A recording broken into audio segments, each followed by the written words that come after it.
Hello, welcome to today's video. We are now on page 168 of my Keyboard Musicianship Book 1. I hope you are not looking at my answers here, but what we have is harmonizing with the tonic. Okay, so tonic, let's say we're in D major. And then we also have the subdominant. Remember, that's going to be 4, scale degree 4. We have the dominant 7. Oops, excuse me. Dominant 7. Or the dominant 6/5, which would be like that too. So remember, either root position or voice leading abbreviated second or first inversion away from the tonic. Okay, so we have here harmonize the following melodies using the suggested style. Notate all measures needing completion. So the first one is called Baba Black Sheep. This is a French melody. Let's go ahead and just play the melody first. Ready? 1, 2.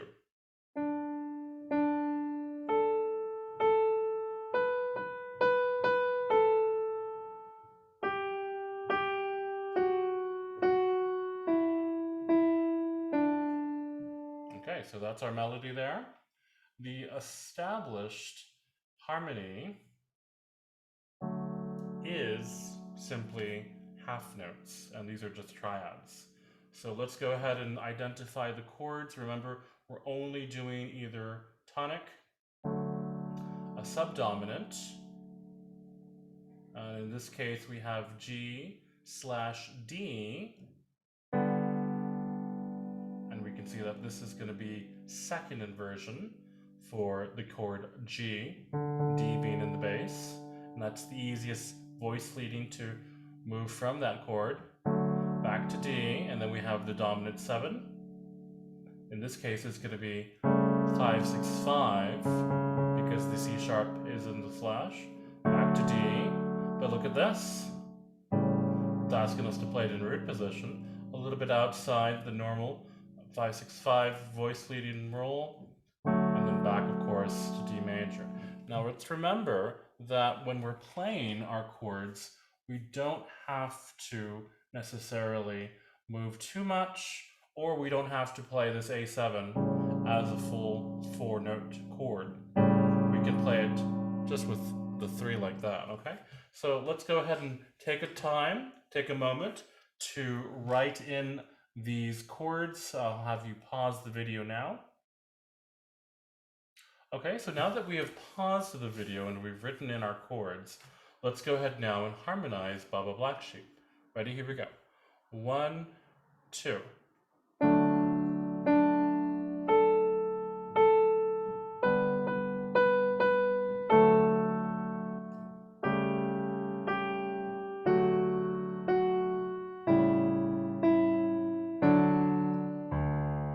Now, this fingering and this accompaniment here in the end should very easily be played from this position, and that should have been a very good cue or clue as to what the harmony should have been here. And notice that it's very easy to just bring your fingers 1 and 2 to this position, and then the low D chord, D note there in the left hand. Alrighty then, moving on, get on board illustrates right hand harmony again. The right hand has the top note being the melody and a harmony just below that, with left hand single bass tones again. These are going to be the roots of the chord, just so we're on the same page here. All right, so this style of keyboard music is actually more commonly used where we have harmony being played and the same hand as the melody. It says here, this book and these authors are gradually moving towards this style of harmony actually. Okay, so let's go ahead and read the chords, and we're going to actually play them with both hands, okay? So we have, actually no, I'm going to play the chord in the right hand, single notes in the left hand. Remember, the left hand has root position. So we have C major, and And then let's go ahead and remember our voice leading rules. G major, what's the easiest way to get to G major from here? We do it with first inversion. Back to C major. Once again, G major. C major again. And then G major. G major still. But notice that it says G/D, so that means we need to have D in the bass. And then it says D7. So how are we going to play a D7 chord from here? We have two options. We can either come up here, or from here, we can go down here. As long as we get the 7th, which is going to be that C natural. The F sharp is the 3rd. Now this one here is not necessary, but if you want to add it, we can add the 5th if it is necessary. Now, because we're going to keep it simple, let's go ahead and just maintain 2 notes in the right hand as opposed to 3. So in that case, we may exclude the 5th, making sure that when we play, we want to have the most important notes, which are the bass, with the root, the 3rd, and the 7th. Of course, right here, it does say the right hand does have 3 voices. So maybe we should add 3, okay? So let's go ahead now and take a look at the style of the right hand that's been established so far. And this includes the melody. Let's just read the notes that have been printed. 1, 2.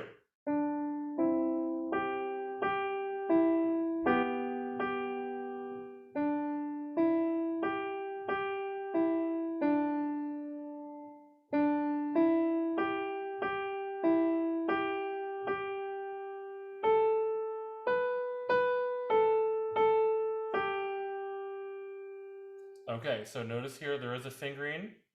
That means I was actually right here in C position, so I actually had to move my fingers, substitute them in order for 4 to play that A right there and bring my hand.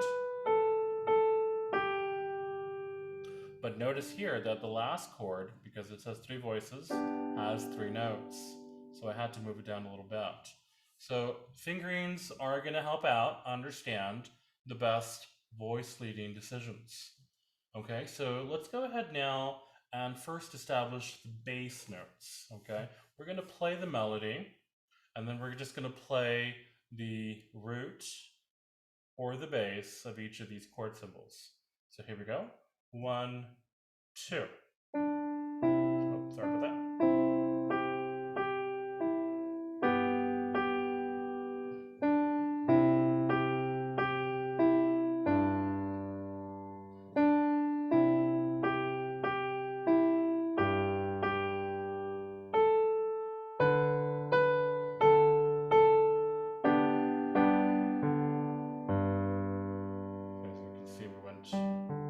Spelling out the G with the 5th and the root. All right, so those are the left hand notes. Let's go ahead and fill in the left hand notes that we just played, the root or the bass. Make sure that you play simply half notes. This one here, if you want to play them as quarter notes, perfectly fine, but I'm just going to go ahead and keep it as a half note because as you can see, both bass notes are going to be D. And this one here has already been printed out. All right, so that's that one. Now for the more tricky part. We've not really understood how much to, or how to harmonize notes in the right hand along with the melody. We've kind of just been thrown into this. So let's go ahead and see how this has been done for the first 2 measures and see if we can understand how best to create the other measures of the harmony here. So we have pickup note, D, C chord. So the melody here is 3rd, 5, this is of the chord C major, and we're having a harmony note of C. Notice that the C has been doubled. Okay, so we have two C's, so it's perfectly fine to have the root of the chord being doubled in both hands. So we understand that, okay?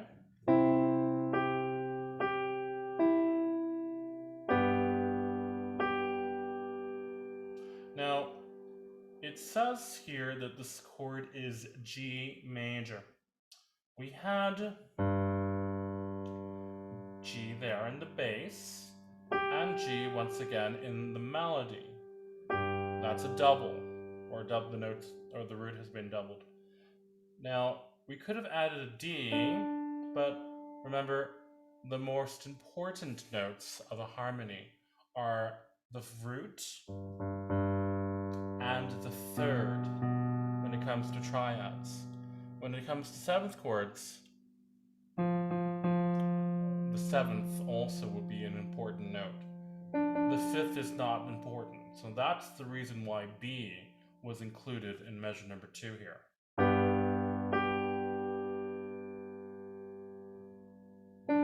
Once again, pick up just like we did before here. And that's right, you guessed it right. We are going to include C once again because we don't need to play a G. And that's of course going to be above. We want notes that are going to be below the melody. So the best option would be C, and that's the closest in the voice leading rules. Notice here that the melody now goes down to D, which is the fifth of the chord.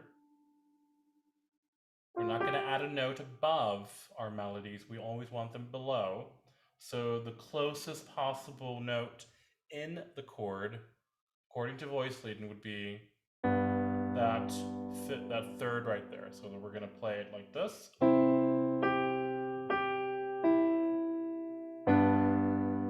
Now you may have noticed also that I did lift the bottom note. We're going to call these the alto notes. I did lift the bottom note and added a space of silence while maintaining legato in the soprano or top voice note. Lift, still maintaining there on the E, and I play. We have another pickup. This is the third time we've done this, and it looks like it's the same repetition as before. Take a look here also, very similar. We're going to go ahead and add a C. Remember this, fifth is not as important. We need to establish the harmony and the quality. So that's why we're going to add the third down here.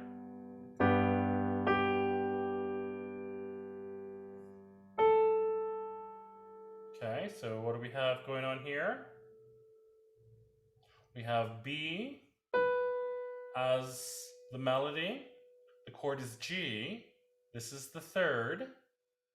We know that we need to be in second inversion here. So that means I'm going to play D in my left hand. What's the very best thing to do here, or create a harmony with 3 notes? That is G major. Now, when we harmonize with both hands, according to the chord symbol, the harmony doesn't have to correspond to the symbol entirely in the right hand. As long as you have the correct bass note being played in the left hand, you can practically do whatever kind of spelling for the chord with the right hand as you want. But based on this note previously being A, the best option for a G chord would be actually pretty much the same thing. It's going to be second inversion.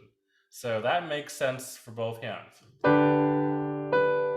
And so that's why we have that one, D, G, B. And notice here that we now have a D7 chord.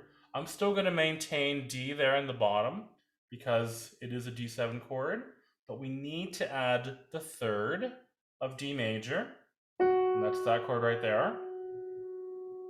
And then we also need to add the 7th, so I'm going to move it down 1, and then of course we also need to play the melody, which is going to be that one right there. So as you can see, when we remove This is going to be the new chord or the new harmony on measured or beat number 2. And then, of course, the last one. Now, this is going to require a little bit of work. We're going to have to do some spider work here because we're trying to maintain the melody as legato. We can lift the bottom notes if we want to.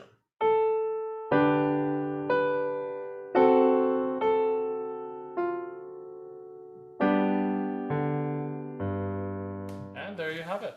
Okay, so let's go ahead and practice understanding why we made the decisions. Write in your notes and then practice them. We will see you at next lesson.